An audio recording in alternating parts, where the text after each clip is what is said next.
the real question and the not obvious thing here is it a plant-based diet that might help this at all, or is it just completely cutting the carbs out? And there's equally loud and equally compelling sounding evidence on both sides of that fence. Bringing you a reasoned approach to health and fitness. This is the Phi Life Podcast. Welcome to the Phi Life Podcast. I'm John Barber. With me is Brad Pilon, and today we're going to talk about my CT angiogram result.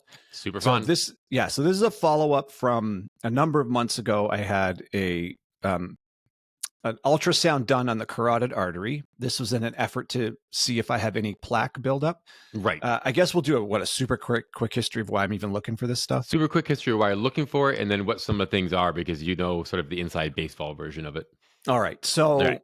2 or 3 years ago, I went to a preventative medicine clinic, like a private thing. If you've been following us, you already know this story. I'll be really quick. I did just a whole body scan of all kinds of different stuff on a scan of my heart. Right. For a calcium artery score, with a calcium coronary score, I had a 0 score. But on that scan, we actually found a tumor in my lung. It turned out to be cancer. We've since removed that, which is great, the lower left lung. But along the way, I also did some genetic testing and some really advanced blood work and found out I have a high Lp(a). It's lipoprotein A, which is an independent risk factor for cardiovascular disease. Not everyone has it. Maybe 10-ish. Percent it was like 10%, of the population right? have a very, very elevated level of Lp(a). It's not in the standard cholesterol panel, so you probably have never had this tested if you haven't gone out of your way to test it. It's genetic, right? This is just an overactivity of the enzyme that produces this particular lipoprotein. And if it's really, really high, in my case, I'm like 250, where the cutoff is 30. Yeah, okay. It's not just a little bit high, it's magnitudes. It's like logarithmically higher. Anyways, it's a linear relationship to risk of cardiovascular disease as your Lp(a). So the higher that number, the higher your risk of cardiovascular disease. Independent of all the other risk factors. I think I slurred that word, cardiovascular disease. Right. There we go. Yeah. Okay. Now, it's a cousin of apolipoprotein B, and it's got a misfolded protein on it that makes it much more sticky and or susceptible to being part of the plaque, the process of plaque being laid down. I'm giving it a super, super brief overview. But the point is the data on it's very robust. But the problem is it doesn't really respond to lifestyle interventions. So if you stop smoking and stop drinking and exercise a lot, and it doesn't really move. Even weight loss, right? Doesn't really move it? Weight loss, nothing affects it. The only thing other than a PCSK9 inhibitor, which is a very specific drug, the only thing that might move it is niacin. But again, that's person to person. I am mega dosing niacin, and I got a massive response. Yes. But it still only moved it from like 250 to just under 100, which is still way above the number. Yes. Right. So if people are interested in your whole niacin experiment and the effect on your liver and all that kind of crap, it's backwards. It's in another podcast. Yeah. Anyways, so knowing I have this independent risk factor that's genetic and doesn't really respond to diet or lifestyle, and finding out that that's why I did the carotid artery ultrasound, and I did find a little bulb of plaque there. And the carotid artery is one of the main ones here. Main artery here. And we worry about it because of strokes, because that's how blood gets to your brain. Risk of stroke. Risk of stroke. Now, if your carotid artery shows plaque, it's about an 80-85% correlation that you likely have plaque in your coronary arteries. So not my cardiologist didn't even want to bother requesting the CT angiogram, because he said, if we found it here, we're almost for sure. It's almost for sure here. There's no reason to think it's not here if we found it here. There's a high correlation to the point. High correlation. Yeah. But I wanted to follow up anyways. So I ordered the CT. I got him to order me this angiogram. And you even have to go on a beta blocker to slow your heart rate down so it's clear. Like, oh, that's cool. Your heart rate has to be very low. Hey, how'd that feel? Did you notice it? The beta blocker? No. Okay. No, he prescribed one pill. You take it like 4 hours before the test. And when you're in the CT, you get the contrasting dye intravenously. And and so when the test is happening, it's testing the blood flow through the arteries. But it also, the particular one I did is a new software AI software that crunches the numbers and actually gives you images of your arteries, and you can see the little bulbs of where the actual plaque is. So, because I've seen the images, is that what those little balls are? That's the plaque. It's like a Yeah. bulgy thing. Okay, I always thought plaque was more like Well, okay. the So buildup around a sewer did you pipe. review the report? So I sent Brad my report. Yeah, yeah. Okay. So it's pretty good. This particular service gives you the raw data and the raw Mhm. report that would go to the physician, which is quite hard to understand if Yes. you're not a cardiologist and don't know the terminology. But it also gives like a 10-page layman's explanation where you can more or less follow along, and they let you understand what the data is. And that's the part I read. Right. Yeah. And that part's pretty helpful, because Mhm. then when you go back and actually see the raw data, you have at least a rough idea of what you're looking at. Obviously, you Right. can't, it helps if a cardiologist is actually looking at it, because they can really put it into context. So at this point, as a time of recording, I haven't had an in-person follow-up with my cardiologist. That's not for a few more months. I've just had a quick text message communication with him. And in Okay. his opinion, it's not anything that he considers high risk, the result. And he said, well, we'll talk about it more when I see you. 20%, right? Is that what I read? Like a 20% Yeah. blockage? So Yeah. yes. So we'll get into that. Now, Okay. I don't really care what he says as far as, now, again, that's just a text message. When I see him, I'm going to grill him on like, okay, where am I really in of all the patients you've ever seen and all the data? And he does, he's a MD PhD. So he researches, of all things, LP(a), this exact. It's perfect. Well, I sought him out on purpose. I found him on purpose for this. So I want to find out, like, given my genetic condition, my age, my other risk factors, where am I really? What does that result tell you? Am I about average? Am I further along than I should be at this point? Like, what? So I don't know that number. I'm trying to research it on my own, but that's going to only tell me so much. His direct experience with this is going to be invaluable, not only because he is an active practicing cardiologist, but he researches this particular, someone with my genetic makeup. He's an expert in that. Right. So I want his opinion on, all right, we've seen the published data. Now you tell me, in your clinical experience combined with the published data, where am I really on this risk spectrum? Right. So anyone who has high LP(a), this is going to be very valuable for you, especially when I do my follow-up. I'll give you as much information as I can on where people Because like the me are big at. issue isn't just that blockage, it's the fact it's a blockage combined with your previous markers. They Right. just add up. They're additive risk factors, I guess, right? Or additive Well, correlations. I'm 50 years old as of this scan. Yeah. Now let's get into it. So we found a narrowing, not a blockage. Yeah. A narrowing. And again, this is terminology based on how much narrowing there actually is. So you don't call it an actual, I guess it's called stenosis, or you don't actually call it necessarily a problem until it gets beyond 50% narrowing. So Right. that means the lumen, so the space in the artery where the blood actually flows through, becomes smaller and smaller and smaller as the walls get thicker and thicker and thicker. So it is the with analogy cholesterol. of like a pipe and then the thickening of the walls around the pipe. Great. Right? Yes. Same idea? Yes. Okay. But many people think it's the cholesterol's literally inside the pipe. It's not. Yeah.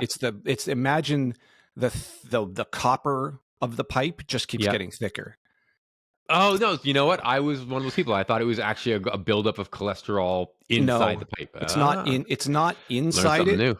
such that you could sort of, if you took Scrape the artery it off kind of thing. Yeah. Well, I mean, it can get to that point, but Okay. the thickening is the artery wall itself is getting thicker, and the cholesterol buildup or the plaque buildup is in the artery wall, not in the empty space where the blood's flowing through. Gotcha. The walls themselves become thicker. You know what? I had no clue. That's right. Cool. Now, there's two kinds of plaque. There's soft plaque and hard plaque. Hard plaque is calcified. Right. And it's literally like the plaque on your teeth. It's like that. It's hard. And that's called stable plaque. That's actually the safer version, right? It's the safer version because it has very minimum. It doesn't really break away. Like once it's hardened, it's stabilized, and it's quote unquote what you would call low risk. Gotcha. The soft plaque is what my scan showed, and is usually how it starts. Well, usually it always starts soft, right? As you always starts soft, progresses to hard. All plaque starts soft, and some amount of it progresses into the calcified version. Over time, the more calcified plaque you have, it's not necessarily better over time because that area of the artery wall is now, well, it's also not flexible. Oh, right. Well,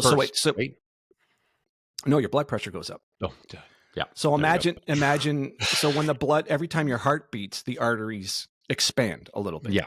they're flexible, but if you coat them in a layer of hard plaque, that area cannot expand. So now it's a rigid fixed thing, literally like a metal pipe. So that takes a long time for that to develop. So the finding here was I had a 20% narrowing in one of the coronary arteries, and there's multiple coronary arteries that branch and branch. So you're talking like 6 or 9 that branch into like 18 different branches, and each one services a particular area of the heart.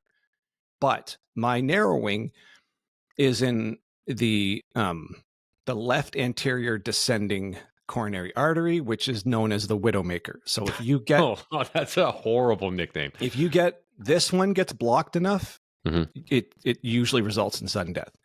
Wow. So that's like the widowmaker heart attack. Yeah. So of all the arteries, I have a small narrowing in. It's the more concerning of the arteries, let's say. Right. Now, my cardiologist didn't say any of this. When I requested my data, I just found that out.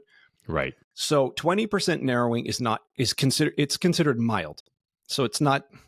It's something. It's there. It's better. Yeah. It's not 0, and all the other arteries came back at 0, but this one has 20%. So we're early on in the process. It's not going to really cause any issues with like shortness of breath or any feelings. Like there's plenty of blood flow still getting through, but that was concerning to me, knowing it's that of all arteries, it's that one. Yeah, obviously. Geez. So the question here is, well, what do I do about this? Now, there's a huge debate in the online community. Well, just in the community in general, is it a low fat diet? Is it a low carb diet? Is it go all the way to? And I'm sure the low fat people like it's definitely low fat, and the low carb people like it's definitely low carb, right? Like it's. Well, yeah. I think low sugar is pretty obvious across the board. Like you got to cut out refined carbs, sugar. But I don't drink alcohol. I don't smoke. I exercise both. I do a lot of cardio and I do a lot of weight training. So I can't lifestyle my way much further than I am. No, I suppose I could do more, but I don't know how much more I could possibly do.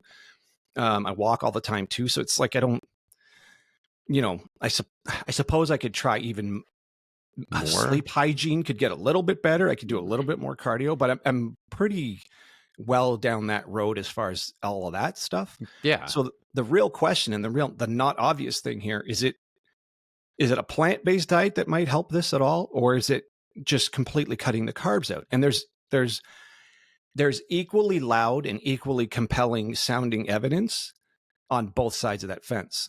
Yeah. And now you're lucky because you have the ability to measure that you could literally try both. Not at the same time, obviously, but you know what I mean? Like it's a 3 to 4 year experiment, but because it's not a quick change, right? Well, not really. And so the other thing I need to find out is how long did it take for 20%? You've been building it since you're 20, or did this happen at 48? A bit of the research I've done suggests it's been taking it takes years to get here, but I don't actually know. And again, this is where I need to combine doing whatever research I can do on my own with my cardiologist's opinion on, in your experience, how long does that usually take? Do you even know? Do we even have data? Because I'm relatively young with no symptoms. How would we? There's probably not a lot of data on that. Yeah.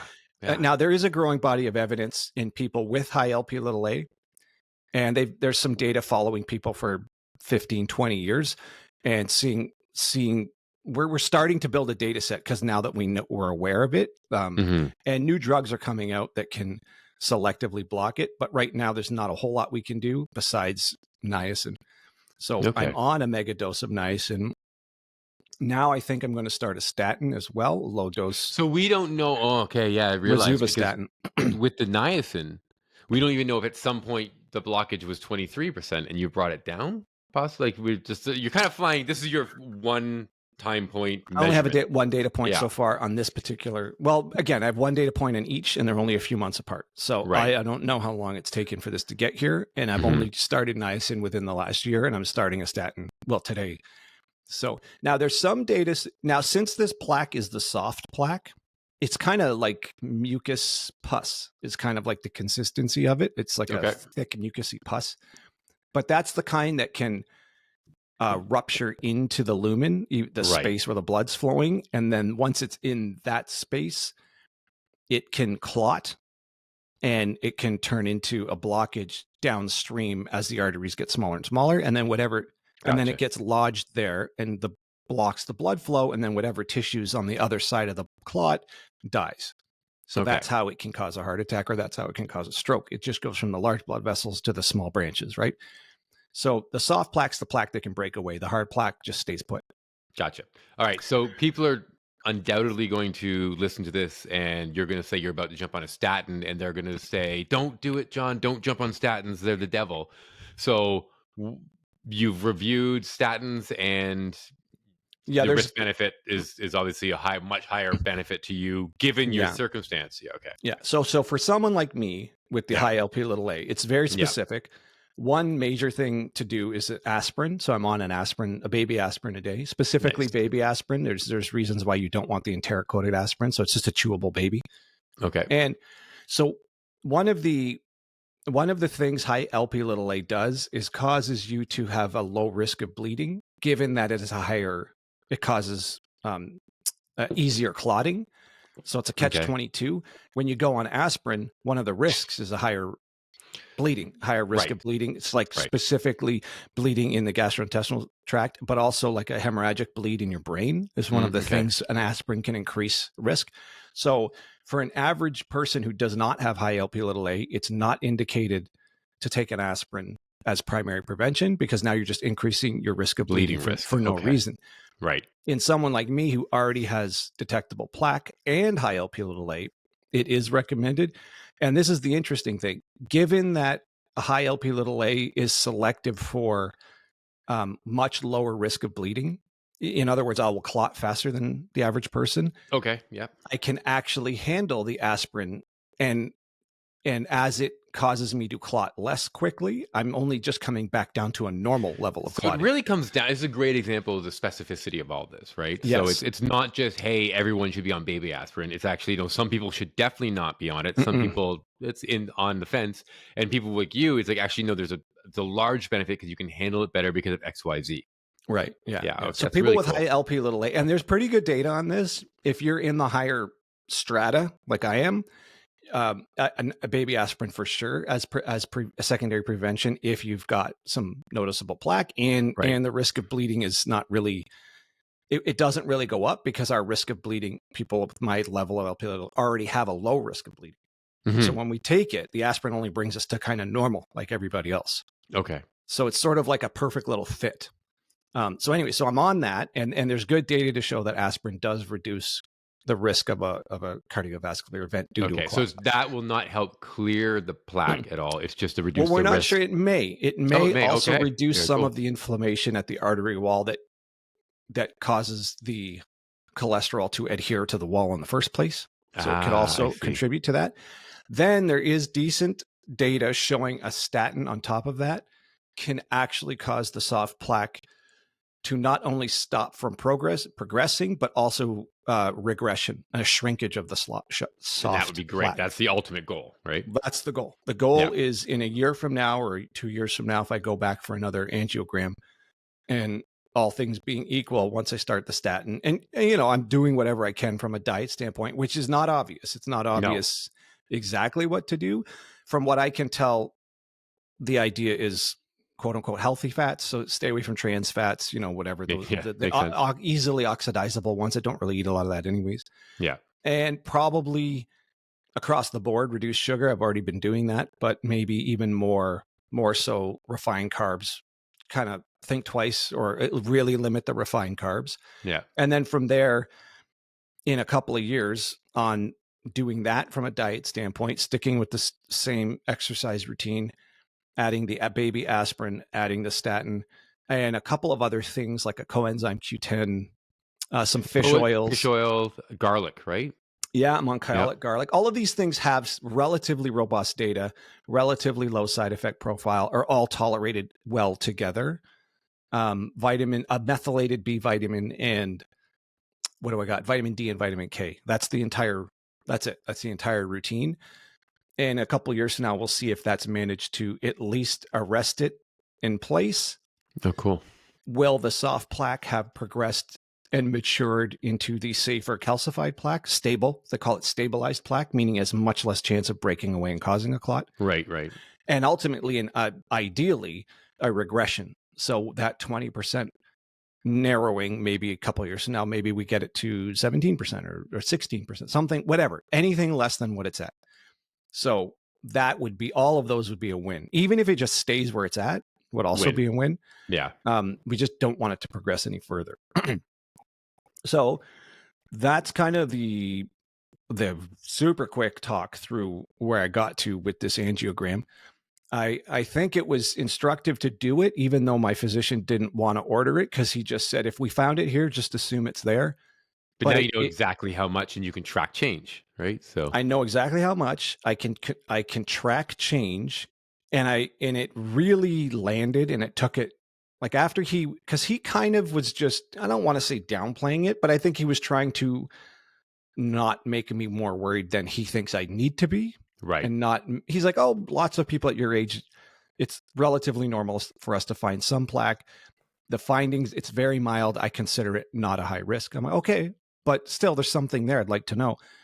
And knowing that it's in that particular artery, which is a little bit scary, I'm going to take everything a bit more seriously, just knowing that. Now, I could be way overreacting, and when I see him in January, he's like, yeah, this might get to 30% in 20 years. Yeah. Okay. And you don't even have to worry till it's 50%. Okay. Oh, all right. So maybe I'm not quite understanding really how fast it can progress, but the awareness just always makes me think twice. If I'm like, I'm going to cheat today on whatever, I'm like, maybe why bother? Why bother? If I already know. You also you've dealt with cancer, which is something that's a fast growing. So you've dealt with something that has that immediacy feel to it. So I can see why with this one you're taking that same approach, right? Yeah, I'm obviously biased. I find out something is growing inside me, like a cancer. I'm like, okay, I don't really like that. Now I find out a very dangerous artery is 20% narrowed with what's considered unstable plaque. Okay, none of that sounds good to me. Not cool.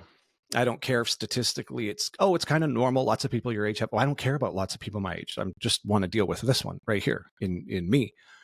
So that's the story. That's why I bothered to do the test and asked for the data specifically. The story's not done yet. I have to find out from him and do my own research to figure out what, like, how you and I discussed, how long did it really take to get here? And if we can't know that for sure, but I want to get his take on what's the likely story of, has this taken 15 years to get here, 5 years, 10 years? What do they even know? Can we even know that? I don't know.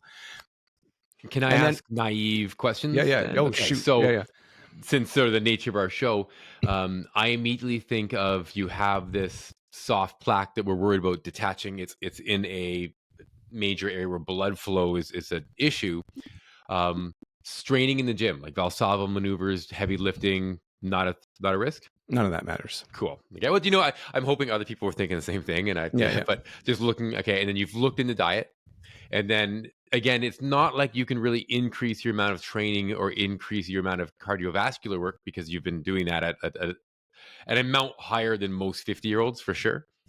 And then my other question is, and you and I have debated this a lot, but is weight, regardless of its lean mass or fat mass, a risk? But since it's not really for LP little a, because that's genetic, it doesn't make sense it would be a risk for this either then, eh? So, Oh yeah. Well, visceral fat, we know. You mean body weight, right? But I'm just kind of taking body weight, and then is it just body weight? Is it in specific depots, like visceral? Well, let's break it down to its effect on inflammation. If your body weight can stimulate any amount of systemic inflammation, which again, we can even get into how to measure that. But if visceral fat, we know, is an active organ that secretes inflammatory cytokines, and if that can be an ongoing kind of persistent process that is contributing to inflammation at the arterial wall, it's constantly stimulating the potential for more plaque to be laid down if the artery wall has some underlying constant level of inflammation. So something about the inflammation of the wall allows the plaque to stick. That's my understanding. Is that right? Okay. Yes. Okay. So you're always, in this particular case, we're always concerned with some amount of inflammation and controlling that as best we can. Also, glucose regulation. You can't, if your blood glucose starts going up, the actual glucose level of your blood starts damaging the artery wall, causing inflammation. Yeah, just based on the actual crystalline structure of the glucose, right? It literally cuts up the wall. Right. So that's the part of the reason why diabetes leads to heart disease is it damages the artery wall that then Right. starts causing inflammation. And then the cholesterol adheres to the wall. And I got a sticky one that adheres to the walls all the time. Okay. So, And then, so go ahead. your niacin, and Mhm. then fish oils, Mhm. then garlic, CoQ10. That's sort of your rest, and then the baby aspirin and the statin. That's basically our All of these approach. things contribute to a lowering of inflammation as well as a lowering of cholesterol. And there is debate in the community that statins, part of what they do is lower inflammation directly, not necessarily just lowering cholesterol. Oh, okay. So Interesting. anything that contributes to the lowering of an overall inflammatory state is going to be beneficial. So that's all of the lifestyle stuff. Yeah. So the exercise contributes to that. Now, the exercise also reduces your measurable levels of cholesterol and triglycerides, but it also improves inflammatory status. So it's Okay. almost Yeah. most of these interventions sort of go hand in hand. So it's Almost almost none of just like be healthy. Like if we, and you and I've talked about this a lot, how it's sort of inflammation is that sort of overarching principle of Mhm. being healthy. So yeah, you're just doing everything you can to keep inflammation down, plus some things that directly affect the cholesterol levels. Right, which okay? which almost always piggyback inflammation at the same time. All right. So then, based on this information, you have the possibility of changing your diet, which would be you don't really know which direction, right? Well, no, Training. let's not gloss over that. Okay, It, so you're debating between plant-based versus just going lower refined sugar, lower fat. yeah, I might add in more total plant based foods, and at the same time reducing beyond the amount of refined sugar I've already reduced, which I basically don't eat anything where there's any added sugar on the label. So it can have natural sugars in it, but nothing that's had added sugars. So the next question is, and I'm very reluctant, I'm not going to be the person who now I won't eat berries because they have sugar in it, or now I won't eat a mango. I'm just not doing Carrots are evil. that's just ridiculous. I'm just not Yeah. going that far. Yeah. But as far as added refined sugars, I just leave those out. And that's a major step anyone can take. And in this particular case, it seems very prudent. Yeah. But I'm not gonna go so ridiculous that it's just like steak and vegetables and never eat a fruit. Basically, your days of trick or treating are over, right? Yeah, no direct sugar and candy, anything like that. But I haven't done that for a while, so I don't know how much more I can change that part. Right. Okay. And then changes the diet and exercise program, or are you going to stay just consistency is key there? As far as exercise consistency. Okay. Yeah. Maybe.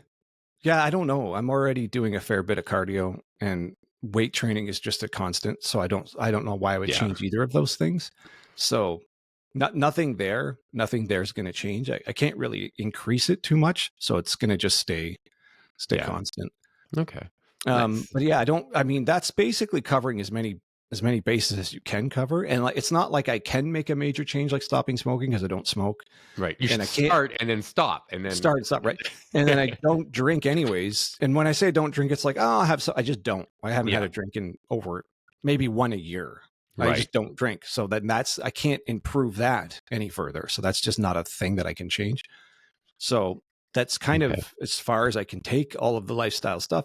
Yep. And the only other thing is if and when the new drug is ready in a few years that my cardiologist happens to be studying that reduces dramatically reduces LP(a), I'll probably start on that drug, but that's not for a few years from now.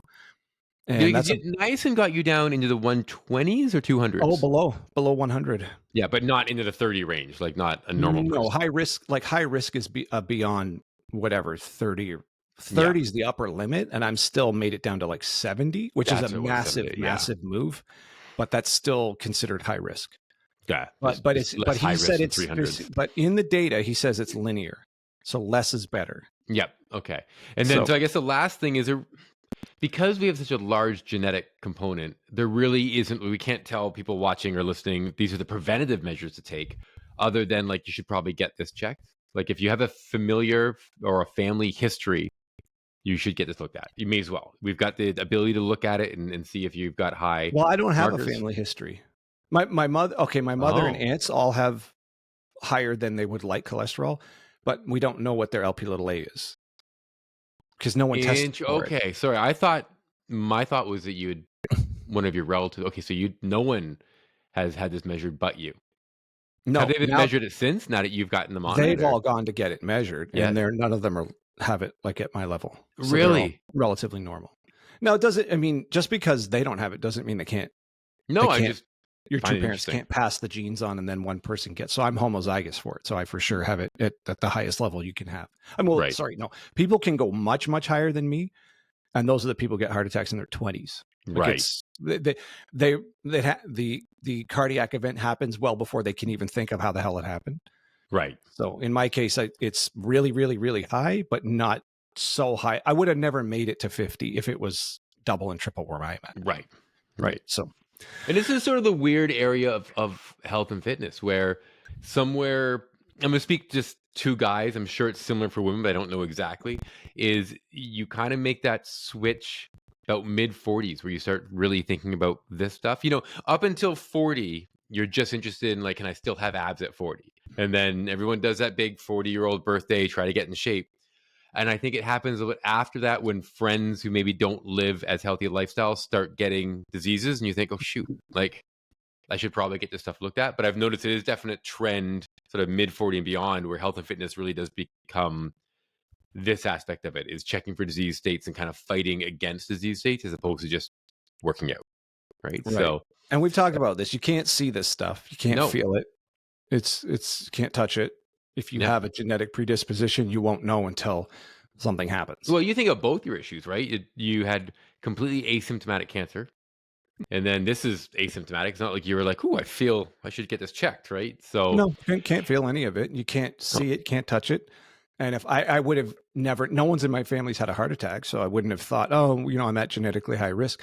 But again, 10% of the population ish happens to have this particular lipoprotein at a very high level that's high enough that you should be concerned to, yeah. or at And least you've it's been, something you should be paying attention to and attempting to do something about. yeah. And I would say you've been lean to very lean since you're comparative to normal population since 40, right? Maybe even younger. So again, it's I something, was kind of bulky. We would say I was a bit probably too heavy overall, like yeah, muscle and fat mass but for still lean. throughout Yeah. my For, 30s. for your 30s, even, but you trended, But wasn't that first Adonis photo shoot? I was never above 20% body fat. No. And that first Adonis photo shoot, you were still late 30s.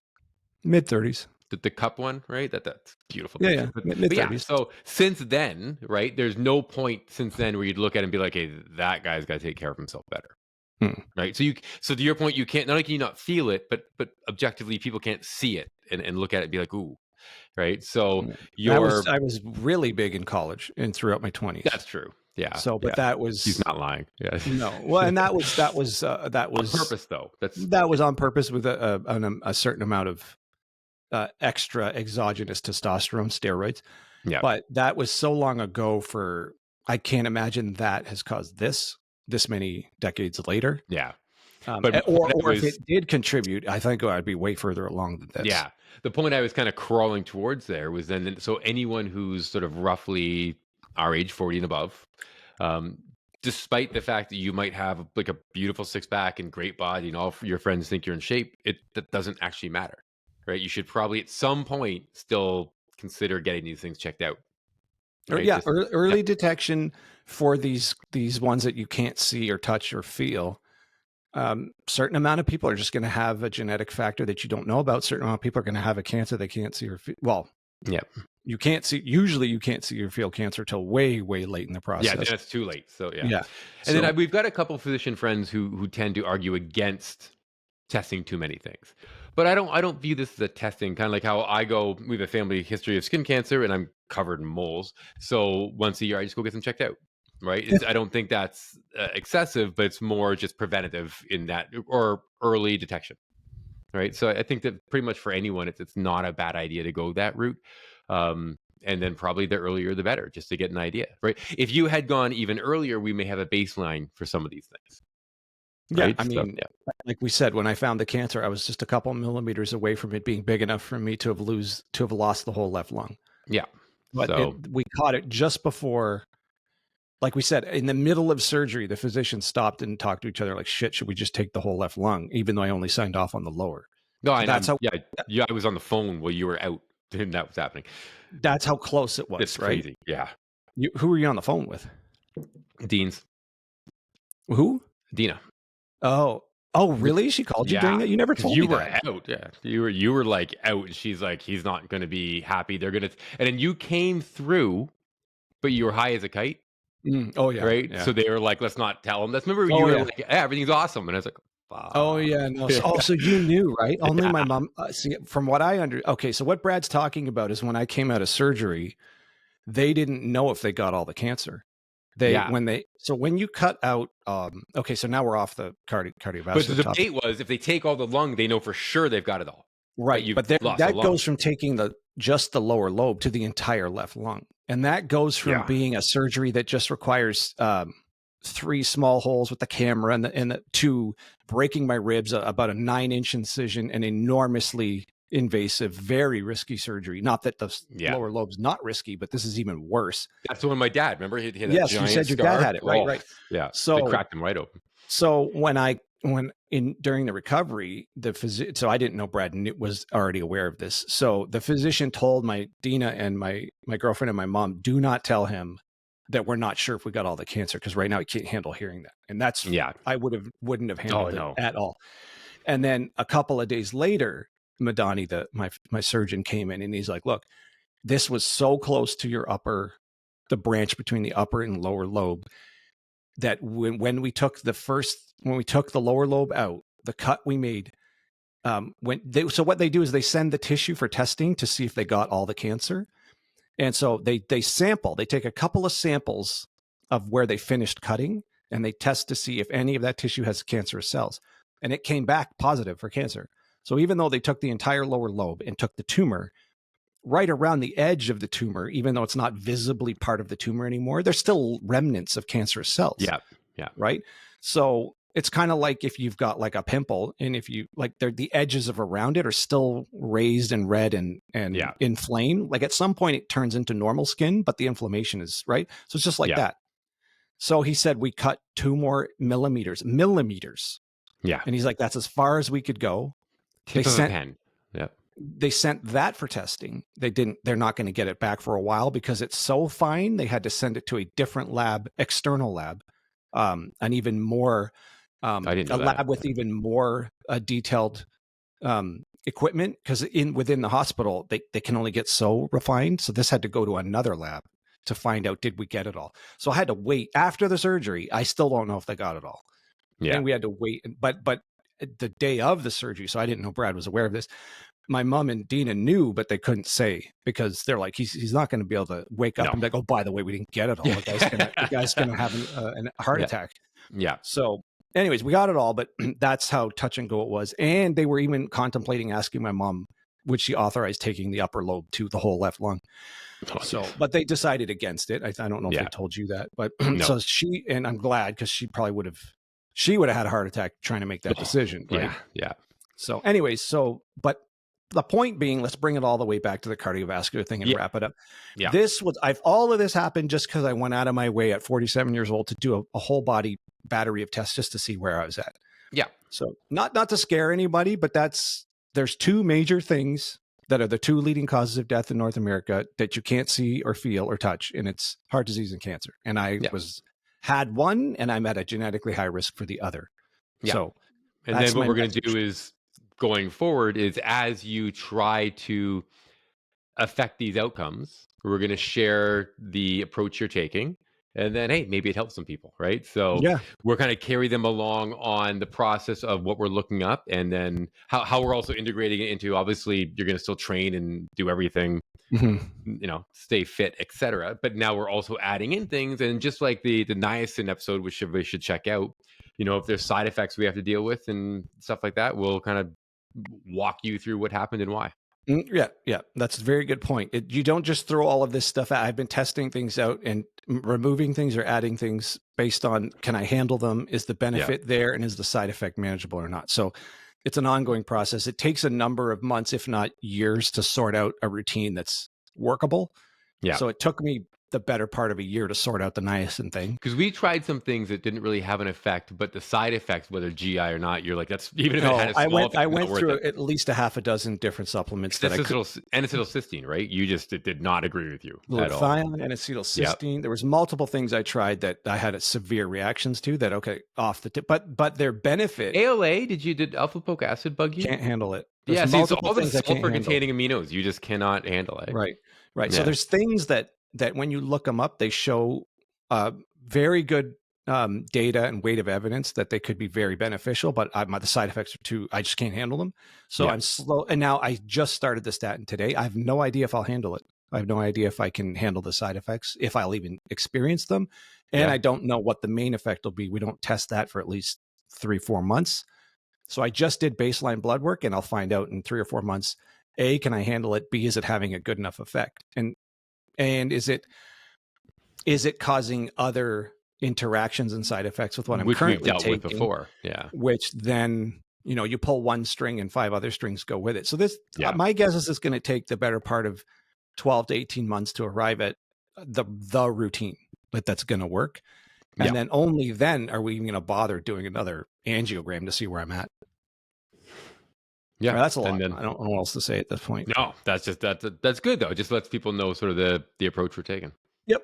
So, we'll leave it. That's a good place to wrap it up. Yeah. This is just one of many as we follow along this journey. Share this if you want with anybody who you think might need to hear this story, and you think they probably should take some action, but might not want to listen to you, but might listen to somebody else who's just telling a story, and so it might be useful. Basically any family member, right? Because somebody who you think's who's putting themselves in maybe a higher risk situation than they need to be. At least go get yourself checked out. I mean, I'm highly biased. It worked out for me, so I think it's worth everybody getting checked out at some point. Perfect. All right, I think it's a good place to leave it. Absolutely. So for Brad Pilon, I'm John Barban, and that's your Phi Life podcast.